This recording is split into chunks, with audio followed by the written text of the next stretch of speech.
ప్రియమైన మీ అందరికీ మరొకసారి యేసయ్య నామములో వందనాలు. ఈరోజు కూడా మీ మనసులోకి దేవుని వాక్యంతో సేవ చేసే భాగ్యాన్ని ప్రభు మనకి ఇచ్చినందుకే దేవునికి వందనాలు. దేవుని వాక్యం చాలా శ్రేష్టమైంది, చాలా ఉన్నతమైంది. ఆ వాక్యంతో మీతో మాట్లాడడానికి దేవుడు ఇచ్చిన వాక్యం కొరకై దేవునికి వందనాలు.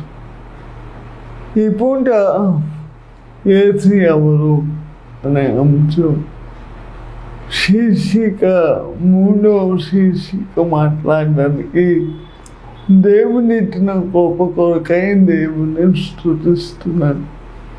మళ్ళీ నాటి ధ్యానం కొరకై దేవుని లేఖనంలో నుండి సామెతల గ్రంథం 30వ అధ్యాయం 4వ వచనాన్ని చదువుదాం. సామెతలు 34. ఆకాశానికి ఎక్కి మళ్ళా దిగిన వాడెవడు? తన పిడికిలతో గాలిని పట్టుకున్న వాడెవడు? పట్టణం నీళ్లు మూట కట్టిన వాడెవడు? భూమి యొక్క దిక్కులన్నింటినీ స్థాపించిన వాడెవడు? ఆయన పేరేమో, ఆయన కుమారుని పేరేమో నీకు తెలిసే ఉన్నదా? ఒక మాట చెప్పాడు, ఆయన పేరేమో, ఆయన కుమారుని పేరేమో. ఎవరి ఆయన, ఎవరి కుమారుడు? ఆయన పేరేంటి, ఆయన కుమారుని పేరేంటి? ఆకాశమునకు మళ్ళా ఎక్కి మళ్ళా దిగిన వాడెవడు? తన పిడికల చేత గాలిని పట్టుకున్నవాడెవడు అంటూ ఆయన పేరేమో, ఆయన కుమారుని పేరేమో అంటూ చాలా విషయాలు చెప్పాడు. ఎందుకు ఆయన ఎవరు, ఈయన ఎవరు? గత వీడియోలో చెప్పాను కదా, ఆయనే ఈయన, ఈయనే ఆయన. ఎందుకు ఈయన ఆయన, ఆయన ఈయన ఎందుకని చెప్పానంటే, అలా చెప్పడానికి బైబిల్లో చాలా వచనాలు నాకు కనబడ్డాయి. నేను దేవుని వాక్యాన్ని చదువుతున్నప్పుడు దేవుడు నాతో మాట్లాడుతూ వస్తున్నాడు. అవేంటో మీ ముందు కొన్ని విషయాలు సమయానుకూలాన్ని బట్టి మీ ముందు పెడతాను. నెంబర్ 1 చదువుదాం. చూడండి, నిర్గమకాండం 3వ అధ్యాయం 14వ వచనం. అందుకు దేవుడు నేనే ఉన్నవాడు. అందుకు దేవుడు నేను ఉన్నవాడను. ఇక్కడ మోషేతో దేవుడు చెప్పాడు, నేను ఉన్నవాడను అన్నాడు. అదే మాట హెబ్రీ పత్రిక 7వ అధ్యాయం 24వ వచనం. ఈయన నిరంతరము ఉన్నవాడు. ఈయన నిరంతరం ఉన్నవాడు.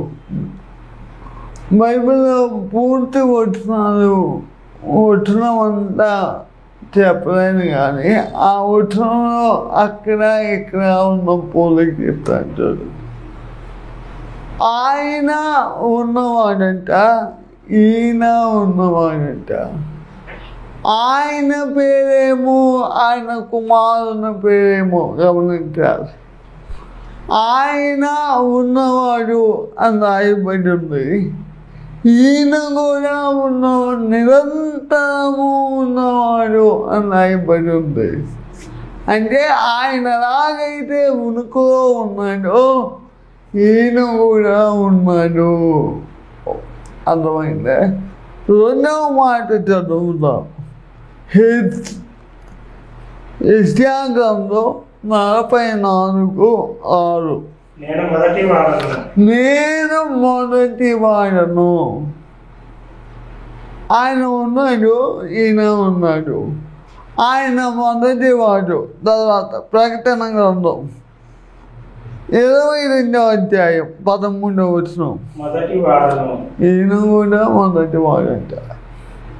ఎందుకు ఆయనే ఈయనే ఆయన అని చెప్పానంటే ఆయన ఉన్నవాడు ఈయన ఉన్నవాడు, ఆయన మొదటివాడు ఈయన మొదటివాడు. కీర్తన గ్రంథం 18వ అధ్యాయం 46వ వచనం. యెహోవా జీవము గలవాడు. కేవలం యెహోవా అయినా జీవం గలవాడు అంటే కాదు. తిమోతి పత్రిక 3వ అధ్యాయం మొదటి పత్రిక 3వ అధ్యాయం 15వ వచనం. అనగా జీవము గల దేవుని సంఘము. అనగా జీవము గల దేవుని సంఘం. ఆయన జీవము గలవాడే, ఈయన కూడా జీవము గలవాడే. ఆయనకి ఏ పోలికలు ఉన్నాయో ఈయనకు కూడా అదే పోలికలు ఉన్నాయి. ఇంకా చదువుదాం. యెషయా గ్రంథం 45వ అధ్యాయం 11వ వచనం. ఇశ్రాయేలు పరిశుద్ధ దేవుడకు సృష్టికర్త అయిన యెహోవా. ఇశ్రాయేలు పరిశుద్ధ దేవుడకు యెహోవా సృష్టికర్త.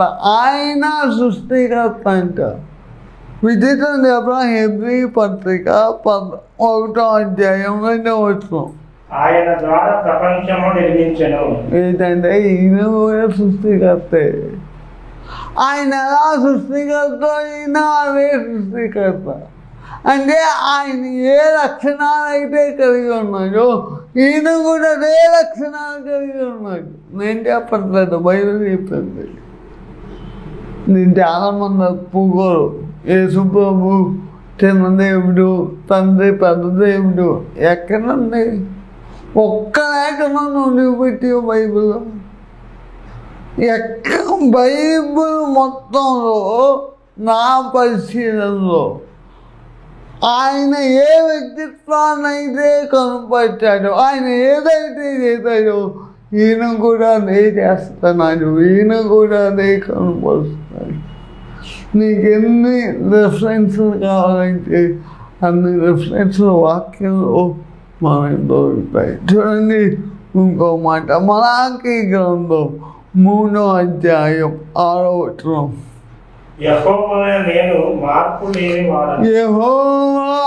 నేను మార్పు లేని వాడును. హెబ్రీ పత్రిక 7వ అధ్యాయం 24వ వచనం. ఈయన నిరంతరం ఉన్నవాడు కనుక మార్పు లేనివాడు. ఈయన నిరంతరము ఉన్నవాడు కనుక మార్పు లేనివాడు. ఆయన మార్పు లేనివాడు, ఈయన కూడా మార్పు లేనివాడు. సేమ్ ఒకే పదం బైబిల్లో మనకు కనిపిస్తుంది. దేవుని వాక్యాన్ని మనం పరిశీలించాలి. అందుకే చెప్పాను, యెహోవా వాక్కు కొంత ఇటు కొంత అటు ఉంది. వాటన్నిటినీ మనం పరిశీలించినప్పుడే దేవుని వాక్య సత్యం మనకు అర్థమవుతుంది. అంతే తప్ప యేసు ప్రభు చిన్న దేవుడు, యెహోవా పెద్ద దేవుడు ఎక్కడుంది?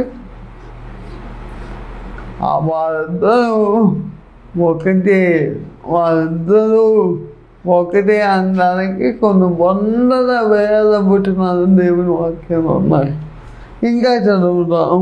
చూడండి, 6వ అధ్యాయం 26వ వచనం. ఆయనే యుగయుగములు ఉండేవాడు. బైబిల్ చెప్తుంది ఆయనే యుగాలు ఉండేవాడు. ప్రకటన గ్రంథం 1వ అధ్యాయం 18వ వచనం. నేను మొదటి వాడను కడపటి వాడను, జీవించువాడు ముసలితని కానీ ఇదిగో యుగయుగములు సజీవున్నాయి. యుగములు ఉన్నాను. ఆయన ఎలాగైతే యుగాలు ఉన్నాడో ఈయన కూడా యుగాలు ఉన్నాడు. అర్థమవుతుందా? ఆయన ఎలా ఉన్నాడో ఈయన అలాగే ఉన్నాడు. ఆయన ఈయన ఒకరే. ఆయన పేరేంటో ఆయన కుమారుని పేరేంటో ఎందుకు వాడుతున్నాం ప్రసాద్ అంటే ఆయనకున్న లక్షణాలు ఆయనకున్న గుణగణాలు అన్నీ యేసులో ఉన్నాయి. అందుకే అంత ధైర్యంగా చెప్పాను ఫిలిప్తో, నన్ను చూసి వాడు నా తండ్రిని చూసి అంటే. ఎందుకు చెప్పానంటే ఈయన ఒకరే కాబట్టి, ఆయనలో ఈయనలో ఒకే లక్షణం కంటికి కనబడినట్లు కళలకు కనబడినట్టుంది దేవుని వాక్యం చెప్తుంది.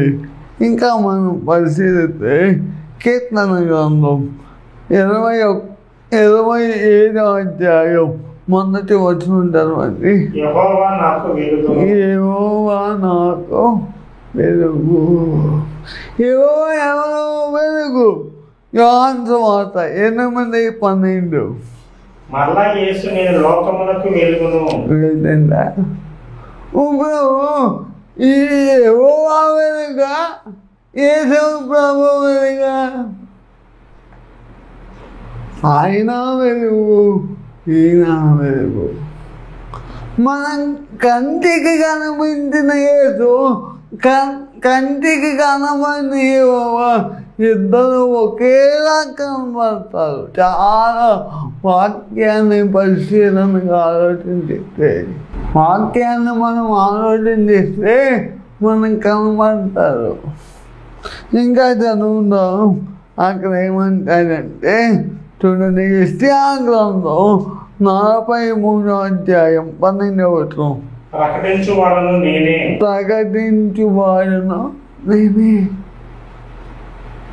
అక్కడ యెహోవా మాట్లాడాడు. మత్తయి సువార్త 4వ అధ్యాయం 15వ వచనం. ప్రకటింప మొదలు పెట్టాను. యేసు ప్రభు ప్రకటింప మొదలు పెట్టాడు. ప్రకటించేవాడు నేనే అన్నాడు. ప్రకటింప మొదలు పెట్టాడు ఎవరు? యేసు ప్రభు. చూడండి, బైబిల్ ఎంత క్లియర్గా ఉంటున్నా, ఇన్ని వచనాలు చూపిస్తున్నా మీరు నమ్మకపోతే నేనేం లేదు. యేసు ఎవరు అనే అంశంలో మనం ఇవన్నీ ధ్యానం చేస్తున్నాం కాబట్టి మనం అర్థం చేసుకోవాలి యేసు ఎవరు. ఇంకా చదువుదాం. జకర్యా పుస్తకం 14వ అధ్యాయం 3వ వచనం. అప్పుడు యెహోవా బయలుదేరి తన యుద్ధకాలంలో యుద్ధము చేయ రీతిగా ఆ అన్యజనులతో యుద్ధము చేయను. 14వ వచనం. ఒలీవ కొండ మీద ఆయన పాదములు ఉంచగా. ఎవరు ఉంటాయో? ఏవో ఉంటాయి ఒలీవ కొండ మీద. జకర్యా గ్రంథంలో యెహోవా ఒలీవ కొండ మీద పాదం ఉంచాడని రాశాడు. అపోస్తల కార్యాలు 1వ అధ్యాయం 11-12 వచనాలు. మీ యొద్ద నుండి పరలోకములకు చేర్చుకొనబడిన ఈ యేసే ఏ రీతిగా పరలోకములకు వెళుట మీరు చూచితిరో ఆ రీతిగానే ఆయన తిరిగి వచ్చునని వారితో చెప్పి, అప్పుడు వారు ఒలీవలు అనబడిన కొండ నుండి యెరూషలేమునకు తిరిగి వెళ్ళింది. ఎందుకు? ఆయన ఒలీవ కొండ మీద కాలు పెట్టబోతున్నాడు. పాత నిబంధనలో కనబడుతున్న యెహోవా, కొత్త నిబంధనలో కనబడుతున్న యేసుక్రీస్తు ఆయన ఒలీవ కొండ మీద మళ్ళా ఆయన అడుగు పెట్టబోతున్నాడు. అక్కడ రాయబడిన ప్రవచనం ఎవరి కోసం అంటే యేసుక్రీస్తు కోసమే. అంతేకాదు, ద్వితీయోపదేశకాండం 33:26. ఆకాశ వాహనుడై వచ్చును. ఎవరంట? ఆకాశ వాహనుడై వచ్చును అని యెహోవాకు రాయబడి ఉంటే ప్రకటన 1:7. ఇదిగో ఆయన మేఘారూఢుడై వచ్చుచున్నాడు. మేఘారూఢుడై. చూడండి, ఒకటే వచనం పాత నిబంధనలో కనిపిస్తుంది, అదే వచనం కొత్త నిబంధనలో కనిపిస్తుంది. అంతేకాదు, జకర్యా గ్రంథం 4వ అధ్యాయం 10వ వచనం. లోకమంతటను సంచారము చేయు యెహోవా యొక్క 7 నేత్రములు. ప్రకటన గ్రంథం 5:6. 7 కన్నులు ఉండెను. ఎవరికి ఉన్నాయి? యెహోవాకి 5 నేత్రాలు ఉన్నాయి. ఇక్కడేమో యేసు ప్రభుకి 5 నేత్రాలు ఉన్నాయి. బాగా పరిశీలించాలి బైబిల్ని. ఏదో ఒక్క మొక్క పెట్టుకొని ఎలాంటి కాదు, దేవుని వాక్యంలో ఉన్న లోతైన విషయాలు అర్థం చేసుకోవాలి. ఇంకా చదవండి, అక్కడ అంటాడు చూడండి, యోబు గ్రంథం 9వ అధ్యాయం 8వ వచనం. సముద్ర తరంగముల మీద ఆయన నడుచుచున్నాడు. మత్తయి సువార్త 14:26. ఆయన సముద్రం మీద నడుచుట. ఏంటంటే సముద్రం మీద నడిచాడు. ఎక్కడ యేసు ప్రభు నడిచినట్టు మనం చూస్తున్నాం. అక్కడ ఏదైతే రాయబడిందో ఇక్కడ అదే నెరవేర్పు మనం చూస్తున్నాం. అంతేకాదు కీర్తన గ్రంథం 9వ అధ్యాయం 7వ వచనం చదవండి. యెహోవా శాశ్వతంగా సింహాసనాసీనుడై ఉన్నాడు. మత్తయి సువార్త 19:28. మనుష్య కుమారుడు తన మహిమ గల సింహాసనం మీద ఆసీనుడై ఉన్నాడు. అంటే ఇన్ని వాక్యాలు చెప్తున్నాయి. తండ్రి కుమారుడు వేరు కాదు, ఒకటే. ఇంకా చాలా వచనాలు దేవుని వాక్యంలో రాయబడుతున్నాయి. ఆయన పేరేంటో, ఆయన కుమారుని పేరేంటో గమనించాలి మనం. యేసు ఎవరు అనే ఒక్క విషయం మీద చాలా అంశాలు దేవుని వాక్యంలో రాయబడి ఉన్నాయి. రాయబడిన వాక్యాన్ని మనం గ్రహించాలి. రాయబడిన లేఖనాలను మనం పరిశీలించినప్పుడు యేసు ఎవరో అర్థమవుతాడు. అందుకంటాడు ఆయన పేరేమో, ఆయన కుమారుని పేరేమో మీకు తెలియదు. ఆయన పేరును గమనిస్తున్నావా? ఈరోజు ఏసంటే తండ్రి పేరు, కుమారుడు పేరు అది కాదు. ఆయన తండ్రి కుమారుడు ఒకటేనా? ఒకటే. నాకు వేరుగా తండ్రి లేడు అన్నాడు యేసుప్రభు. కాబట్టి ఈరోజు ఆ విషయాలను గమనించాలి. యేసు క్రీస్తు గురించి లోతైన సత్యాలు దేవుని వాక్యంలో రాయబడి ఉన్నాయి. వాటిని గమనించాలి, వాటిని తప్పాలి. యేసు ఎవరో మనకు అర్థం కావాలి. యేసును గమనించాలి, యేసును గ్రహించాలి. ఈరోజు ఈ వాక్యం వింటున్న ప్రియ స్నేహితులారా, దేవుడు మాతో మాట్లాడుతున్నాడు. యేసును గ్రహించగలుగుతున్నాము, యేసును గుర్తించగలుగుతున్నాము, యేసును గమనించగలుగుతున్నాము. కీర్తన గ్రంథం అంటాడు కదా, 110వ కీర్తన మొదటి వచనంలో ఏమంటాడు? ప్రభు నా ప్రభుతో సెలవిచ్చిన వాక్కు. ఆయన ప్రభువే, ఈయన ప్రభువే. లాస్ట్ ఎపిసోడ్లో చెప్పాను, తండ్రి కుమారుని ప్రభువు అని పిలిచాడు అని మనం లాస్ట్ ఎపిసోడ్లో మనం ధ్యానించాం. కాబట్టి బైబిల్ చెప్తున్న సత్యాన్ని ఆయన పేరేంటో, ఆయన కుమారుని పేరేంటో గమనించాలి మనం. బైబిల్ ఒకటి కల్పిత కథ కాదు, ఇదేదో నమల పుస్తకం కాదు. యేసు ఎవరో మనకు అర్థం అవ్వాలి. అర్థం అవ్వాలంటే దేవుని వాక్య కాంతిలోకి రావాలి. దేవుని వాక్యాన్ని సరిగ్గా చదవాలి.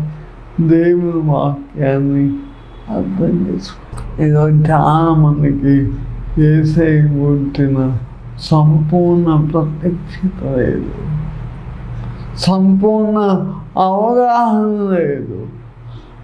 సంపూర్ణమైన అవగాహన కావాలంటే దేవుని వాక్యం రావాలి. దేవుని వాక్యం ఏం చెప్తుందో గ్రహించాలి, గుర్తించాలి. అప్పుడే మన జీవితంలో యేసయ్యను తెలుసుకుంటాం. కాబట్టి ఈ 3 ఎపిసోడ్ల ద్వారా దేవుడు మనతో మాట్లాడుతూ వస్తున్నాడు. ఏంటో తెలుసా? మొదటి ఎపిసోడ్లో యేసు ఎవరో అర్థమైంది. 2వ ఎపిసోడ్లో యేసు దేవుడు నేర్చుకున్నాం. 3వ ఎపిసోడ్లో యేసు తండ్రితో సమానుడు.